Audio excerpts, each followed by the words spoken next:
Hey there, welcome to another Slightly Redneck video. Decided I'm sick of filling water bottles for the rabbits, so today I'm going to build an automatic watering system with a 5-gallon bucket. So stick around, we'll show you how it's done. Let's start off talking about what you're needing. Of course, the first thing that you're going to need is the watering valves themselves. This is what they look like, and they come in a kit where they include the T for hooking up the hoses and the valve itself, and I'll put a link below in the video description so you'll be able to see exactly which ones I've got. You're going to need hose that hooks up to them. Now this is just a short piece, and of course you're going to need much longer than that depending on how much you're going to be watering. Take this with you, or excuse me, take this with you, the T and the valve, when you go to buy your hose. Now this is 5/16 inch inside diameter hose. It fits mine, but when you order them, they may be slightly different size. So just take this with you to the parts store, check out the hose, make sure it fits, fit it on there before you go, make sure you got the right size. You're going to need some silicone to do some sealing, and this is just, I think it's upside down, there we go. This is just regular old silicone, you can use whatever kind you like. And of course you're going to need a bucket.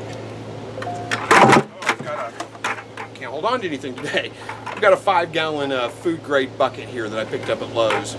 I think food grade's important so you don't have to worry about chemicals leaching into your water system. And you're going to need a drill. And I've got a 5/16 inch drill bit. And here's what my plan is for this.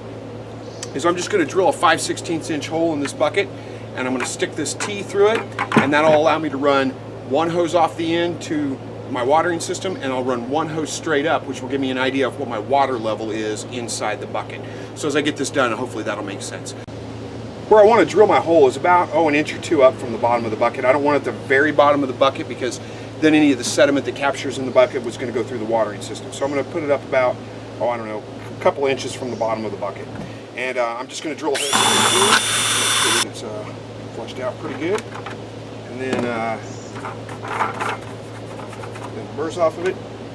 And then I'm going to take my T here and I'm going to stick it in with one point up, one point straight out. And this is going to be a little bit of a chore to get in there. I'm going to have to push pretty hard, which I expected. There we go, all the way in. And I think that's going to hold up pretty well. So next thing I'm going to do is I'm going to take a piece of hose here, and I'm just going to cut off a small piece of hose. I'm going to fit it on the inside, if you can see here, on the inside of this T to act kind of as a nut to hold it on there. So let me get this clipped real quick, and I'll come back and I'll show you what that looks like. So this stuff's pretty easy to cut. You just take a piece, cut it with a pair of scissors, snips right off. And that's going to be my nut on the inside of the bucket here. Let me get it mounted on here and we'll take a look at it. Alright, so this is what I've got going on here, and I've just got a piece of hose pushed over the barb, and that keeps it from, if you pull on it, keeps it from pulling out and putting too much pressure on that. So, alright, so I got that mounted, but it's not airtight or watertight, so I'm going to put a bead of silicone right here around the, where it meets the bucket. And it's going to be sloppy and ugly, but it's for rabbits, so who cares. And finally, I'm going to go ahead and install this while I'm waiting on that to cure. And this is just going to go on the upright post of this. Whoops. Let's try that again. There we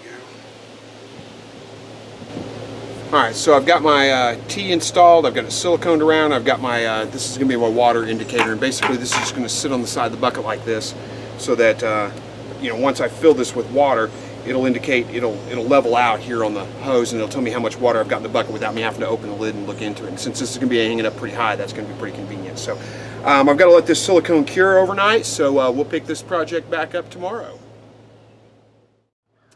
Well, the silicone's cured, and I'm testing it out right now for leaks. It looks like it's holding up pretty good. I wanted to show this out here. I don't know if you can see that on camera or not, but this tube that's sticking up that I ran for my water level indicator, I want to show you how that was working, because once I get it hung up behind the rabbit shed here, it's going to be impossible to see. So you can see the water level marks right there, and that's where it is inside the bucket. So this will be a good visual indicator for me to make sure that there's always water in the bucket. I'll be able to see it, but again, once it's hung up back there, you probably won't be able to see it very well on the camera. So I just wanted to show that off ahead of time. So we're ready to go. This hose right here is where the main inlet's going to go in. I've just got a hose hooked up to it so it doesn't, just a little extra piece of hose so it doesn't just pour out all over the place, and I can check it for leaks.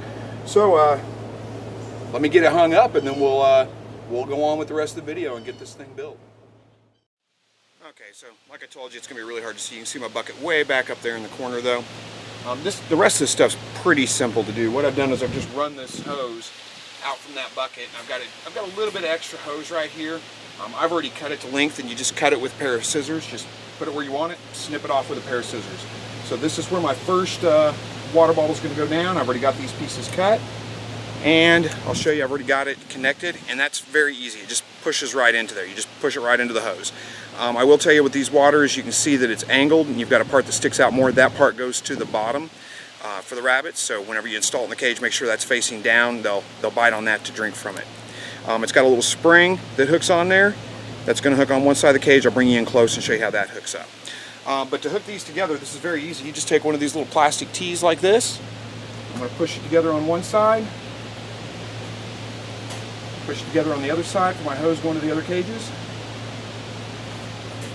Hook in my hose that's going to go down. And then I just need to hook it up to the cage, and I'll bring you in closer for that. One thing I want to talk about with your bucket placement, best practice is to have it where the nozzle is above your hose. So in other words, your bucket sits here, your hose sits down this low. That ensures you get the most water out of your bucket system. If you have it raised up a little bit higher than your nozzle, then you'll stop supplying water to the rest of your system before it drops below that nozzle length. So hopefully that makes sense. Just raise it up a little bit. As long as your nozzle is higher than where the hose coming out feeding your cages sits, then you're going to be fine. Okay, again, pretty easy to hook up to this system here. You just take the spring, you feed it through the little hook there. I'm going to hook it onto the cage, and again, I want it. I'm going to twist this around. There we go.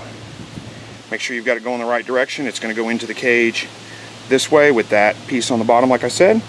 I want it sitting right about here, so what I'm going to do is probably need to be inside the cage at the same time. Hook it onto this one side. There we go. And then you just pull it across and snip it on there, and that's it. It's there. So that's all there is to hooking it up. So let me get the rest of these hooked up, and then we'll get some water in here, and we'll close this video out real quick. The only other thing is to show you the end. This isn't a high pressure system, so I just folded it over on itself and put a zip tie around it and tied it off. So that's all I did to the end, and that keeps it from leaking. So, okay, so I got them all set up. I'm going to test out this first one, make sure everything's working fine. Make sure you run the air out of the lines. Alright.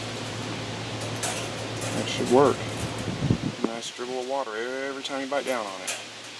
And the only thing I'll say about this is that make sure, and go to each one of these and do this, run the air out of the lines, make sure that they're getting water to them, keep an eye on them.